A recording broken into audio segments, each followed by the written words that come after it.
Hello नमस्कार, स्वागत है मैथ्स पॉइंट पर।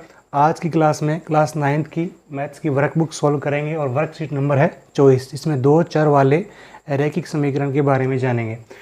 पहला सवाल है, दो चर वाले रैखिक समीकरण का मानक रूप लिखिए। दो चर वाली समीकरण किसको कहते हैं?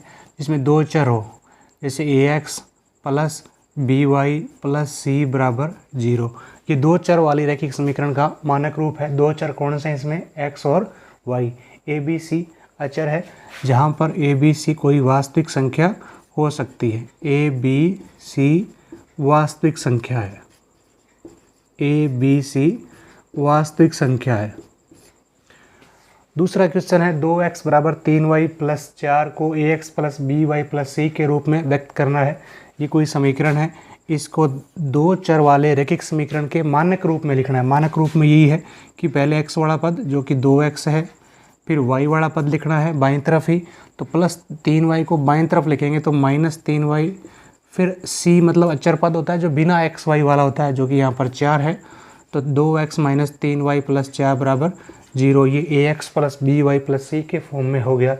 तीसरा क्वेश्चन है, 4x बराबर माइनस 5y प्लस 3, इसको भी मानक रूप में व्यक्त करना है कुछ इसी तरीके से। पहले x वाला पद 4x, फिर माइनस 5y को बाईं तरफ लिखेंगे प्लस 5y, पहले x वाला पद फिर y वाला पद फिर अचर पद, तो प्लस 3 को बाईं तरफ लिखेंगे तो माइनस 3 बराबर 0। पूरी समीकरण को बाईं तरफ ही लिखना है। ये दो चर वाले रैखिक समीकरण का व्यापक रूप है, इस तरीके से लिखी जाती है। 7x बराबर 9 को भी ax plus by plus c के मानक रूप में लिखना है और a b c के मान भी बताना है यहाँ पर क्या है।